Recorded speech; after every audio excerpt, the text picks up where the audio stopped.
it loaded, keep it loaded, keep it loaded.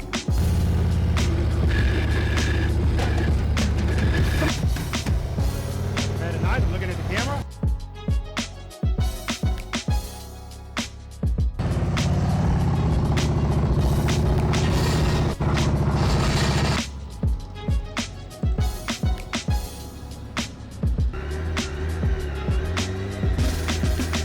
Head and on, good, good, good.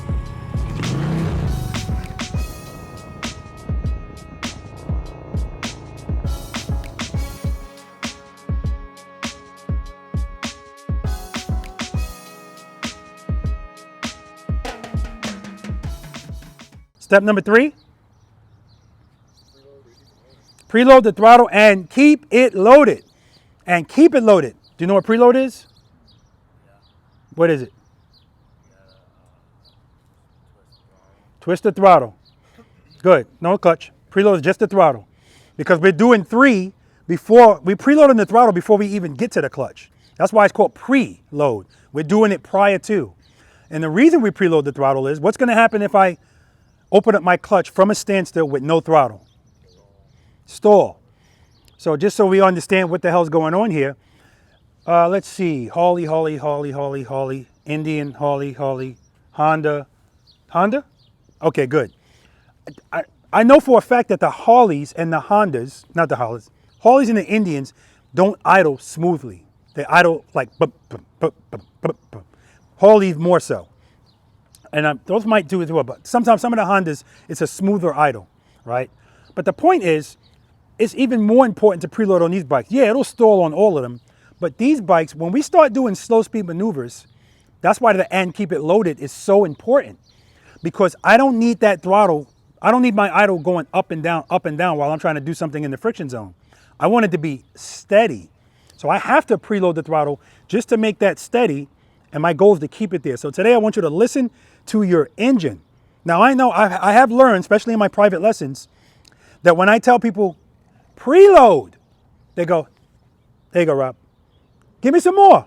There you go. Because in their minds, what they're hearing is loud and they feel like something big is going to happen. So I have to tell them, listen, you're going to get an ear for this eventually. Right now, your RPMs are too low. Because I know as soon as you open your clutch, your RPMs are going to go down. That's why the bike stalls. Because if it's idling at 975 and now you open the clutch and it drops to 6, it's going to stall. It's not enough power. So if I preload the throttle, but I barely give it a preload, when I open the clutch, it's going to drop. It still might stall. So on these Harleys, I'm listening for a steady sound. Like I often say, if it's on an EKG, I want a flat line from the bike, not you. I want a flat line, right? If I hear gluk, gluk, gluk, gluk while you're moving, it's just a matter of time before it stalls. So that's the good thing about these bikes. They will let you know beforehand, if you know what to listen for, or feel, I'm getting ready to stall, give me some preload. Some of these metric bikes like BMWs, every time I get on one of those bikes, it's like, or a sport bike, it's almost like it sneaks up on you. Everything seems fine and then no warning. You get a warning on these bikes, but you're only gonna know it. So if I'm saying to you, preload, preload, I'm not telling you to go faster. I'm telling you to give me some throttle. Okay, we're good? That's what preload is. If I say clutch, clutch, I'm saying that because I see your bike is getting ready to fall. All right, we're gonna talk about that. Step number 4. Clutch. Yes, we're gonna release the clutch into the friction zone. Now I've had to expand on this because for years it's been slowly release the clutch into the friction zone. But here's the problem.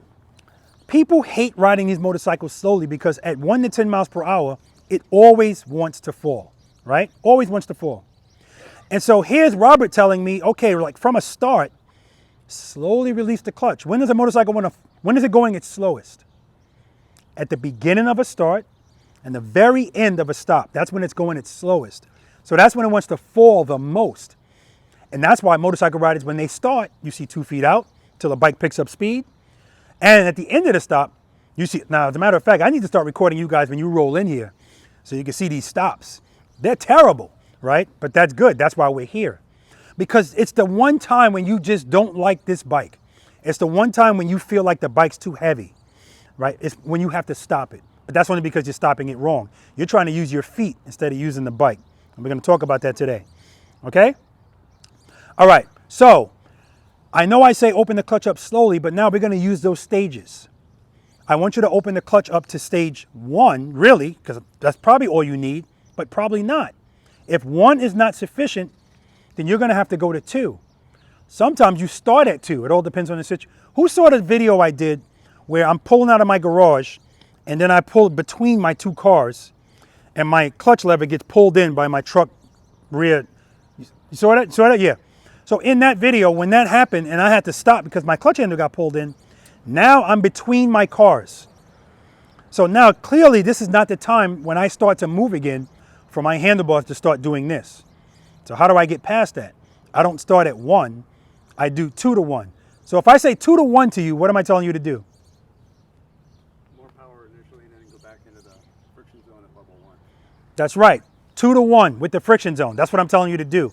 So if you do 2 is going to make the bike do this and then come back down. It's making sure I don't do this. Because if I start to move my motorcycle, this happens all of the time. Somebody starts to move, Robert said slowly release the clutch. Okay, I start opening the clutch slowly and my handlebars start turning. What's happening? I'm falling. That's the start of a fall.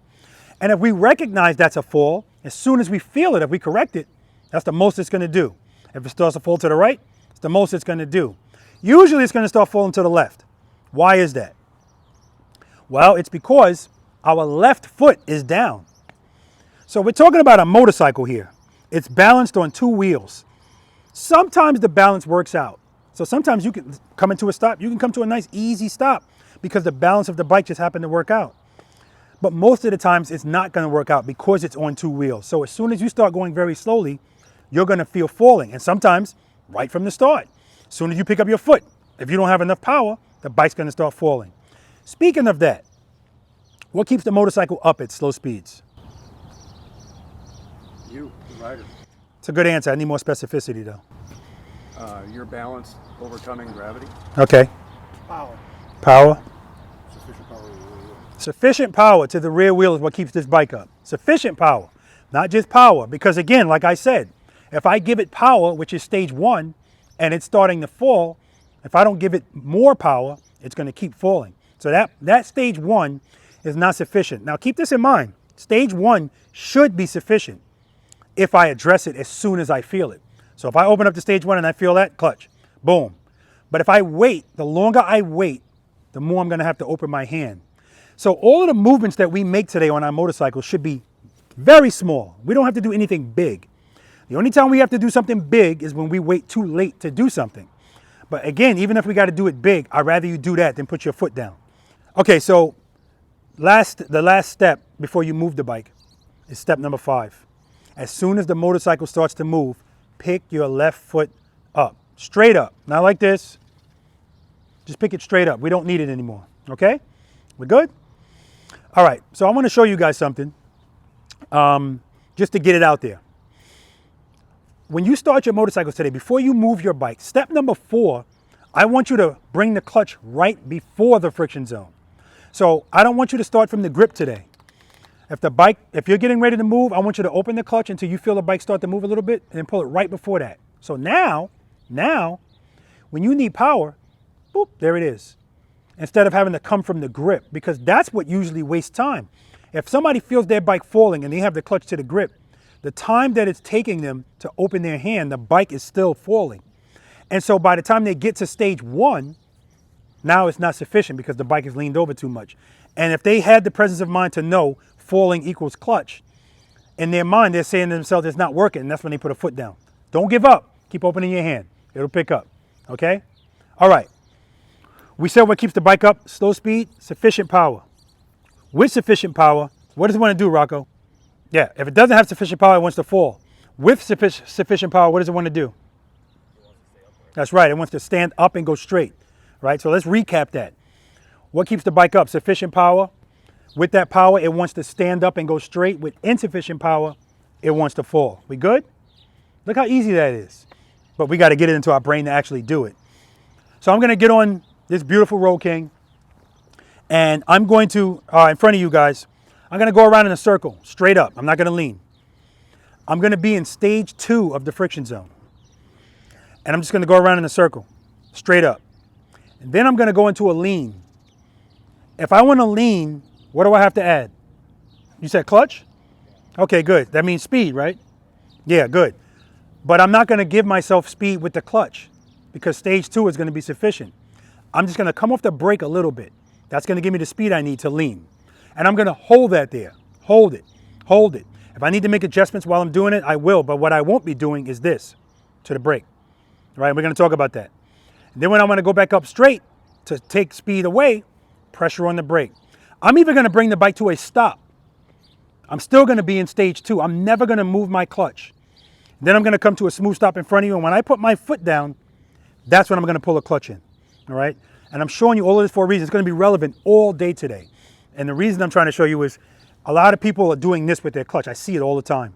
And if you're doing this, your bike's doing this. We don't need to do that.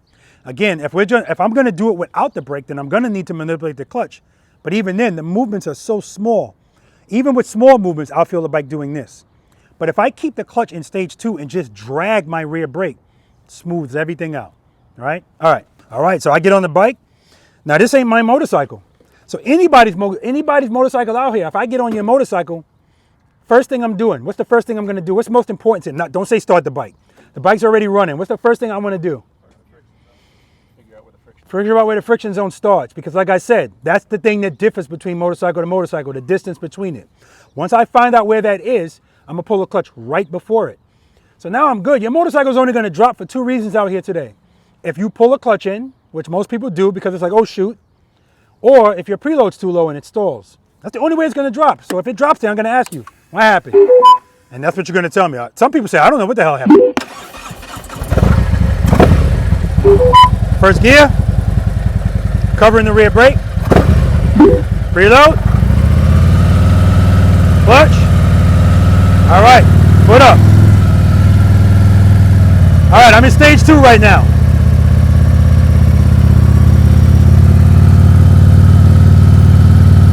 I'm just dragging the brake, keeping the clutch right where it is. If I want to lean, come off the brake a little bit. Clutch, same spot.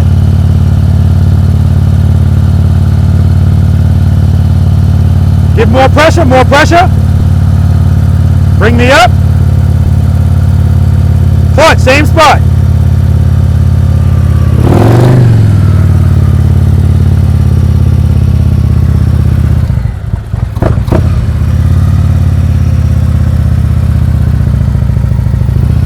Come to a smooth stop. Friction brake, friction brake. Now I pull it in. Why is it important for me to keep the clutch out all the way until I put my foot down? When is the motorcycle, what keeps the motorcycle up at slow speeds? Sufficient power to the rear wheel. When does it want to fall the most? At the very beginning and at the very end of the stop. So at the end of that stop, if I do what most motorcycle riders do, if I pull the clutch in, the only thing keeping it up, I'm taking away. And so that's why your stop is like this. You feel that falling, the weight of the bike all of the time. Stay in the friction zone. Now, it's not like cruise control. You can't just say, okay, I'm going to go into the friction zone. If I'm coming to a stop on this motorcycle, initially, I don't need the clutch. So I'll pull it all the way in and let it coast. And so a lot of people will do that. As a matter of fact, I think one of you guys did that. I don't remember who it was. You pulled in here, and you pulled in here hot. And when you came to a stop, dive, right? And this is what most motorcycle riders are going to do. You're going to try to keep speed as long as possible because speed is keeping the bike up for you. And when the bike starts to feel like this, your answer is, oh shit, I feel falling. Time to stop. Front brake, 2 feet out, abrupt stop. That's not how you stop a motorcycle. The first thing we're going to do today is go over stopping a motorcycle smoothly and properly in full control. And so how you do that is the friction zone. Now I understand this is extremely counterintuitive. You're telling me to give power even though I'm trying to stop? Yes, because what keeps the bike up at slow speeds? Sufficient power. So how can I expect it to be steady if I'm going 1-2 miles per hour, right? And so you mentioned earlier balance. How relevant is your balance to keep that bike up at slow speeds? 100's a lot, 50's in the middle, 0's none. Probably 60. 60? Say that again. How relevant is your balance to keep your bike up at slow speeds, 1 to 10 miles per hour? 150, 0. 50, 50, 0. 0, Maybe 10. How relevant is your balance? I can't hear. What you're saying? 5? 30. Okay. Correct answer is 0. What keeps the bike up at slow speeds? Yeah, your balance is irrelevant. Because once there's power on that rear wheel, how many times have you seen a motorcycle fall, the guy fall off the bike? If there's power on that rear wheel and it touches the ground, it'll pick the bike right back up. So your balance is irrelevant. All right? Let's get that out of the way. Sufficient power is what keeps the bike up. So when I'm bringing this bike to a stop, I pull my clutch all the way in. Initially, I'm good because I got momentum keeping the bike up. But eventually, I'm going to start feeling this. Most likely, because like I said, sometimes the balance of the bike works out, not your balance. But more times than not, that's not going to work for long. So, no clutch, no clutch, no clutch. As soon as I start feeling this, I'm going to preload my throttle because 3 always comes before 4. I'm never going to open my clutch without first preloading it because I don't want to stall. So I start feeling this, preload, stage 1.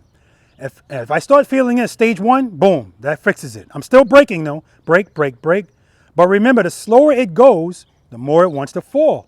So as I progress in that stop, if I start feeling this again, that means 1 is no longer sufficient. 1.5, I'm still braking. 2, I'm still braking. Boop. I'm gonna keep opening the clutch until it resolves that. Because your brake is always gonna win. Doesn't matter what stage of the friction zone you're in. But you don't need to be in stage 5 to do this, right? 2, 2.5, maybe 3 is tops. So what I like to do a lot of the times, guys, is right at the end of my stop, I'm braking, I'm braking, I'm braking. As soon as I'm about to put my foot down, I'm gonna over-exaggerate this just so you can see it, but it's not this much. As soon as I'm gonna put my foot down, I do that to my clutch and this to my brake at the same time. It's making it stand up. Because again, the power to the rear wheel and the brake, they work together in harmony. It's what keeps your bike up, the power does. The rear brake is what keeps me slow, right? So I'm gonna show that to you guys. I'm gonna ride towards you. Initially, I'm gonna pull the clutch all the way in. I'm just gonna be coasting. If I don't need it, I'm not gonna use it. But I'm gonna make myself need it. I'm gonna slow down. And that's what I want you guys doing today. Every time you stop your bike today, I want you to need the friction zone. Gliding into stops, we're not doing that today because anybody could do that. I want you to feel, again, like I said earlier, I need you to step outside your comfort zone, right? I need you to feel discomfort out here. And then we get you comfortable being uncomfortable. And then you won't be uncomfortable anymore. That's the bottom line. All right.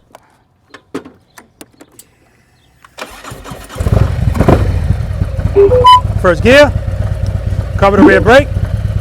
Okay, so now I'm in front of you guys. I gotta make a turn. If nothing changes with the first 5 steps, make sure it's in first gear, cover the rear brake. I'm gonna preload the throttle and keep it loaded. But what I'm gonna do is I'm gonna go to stage 2, but rear brake at the same time. 2 is keeping the bike up. I don't wanna lean, I wanna do it straight up. Preload. Stage 2, rear brake. Rear brake. Now I can come off the brake, I'm good.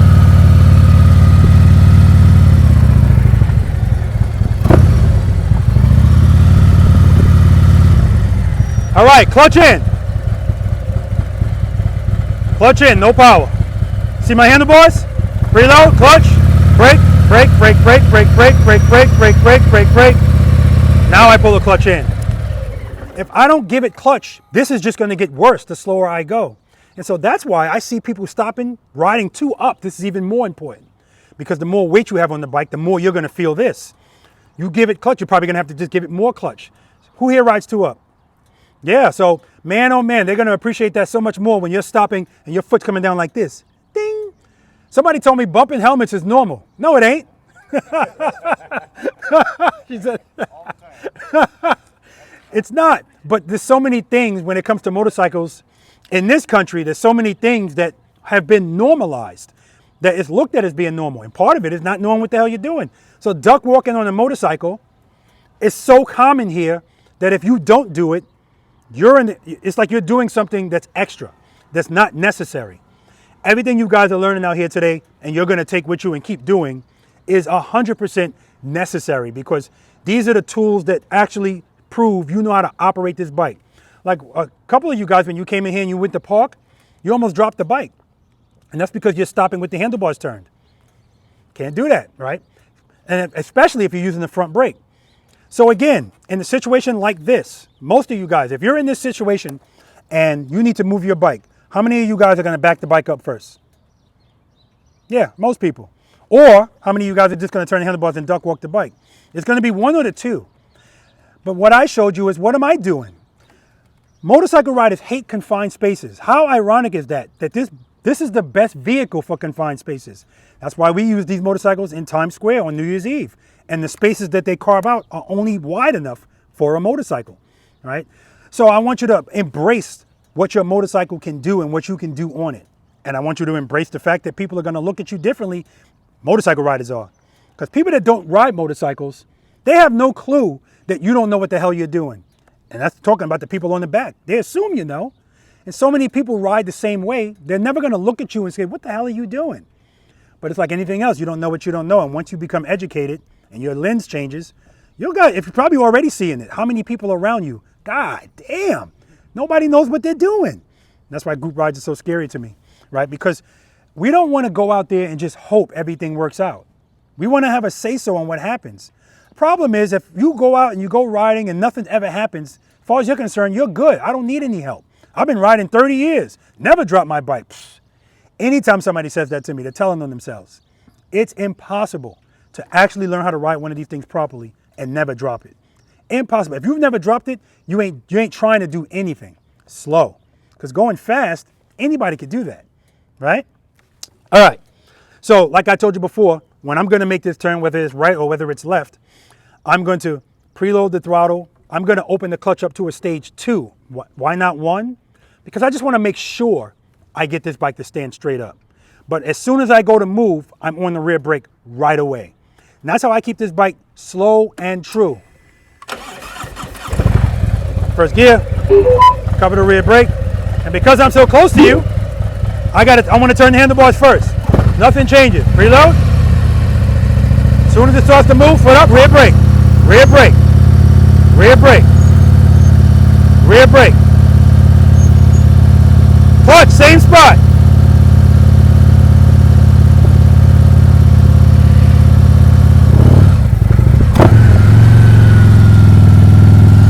Friction brake, friction brake, friction brake.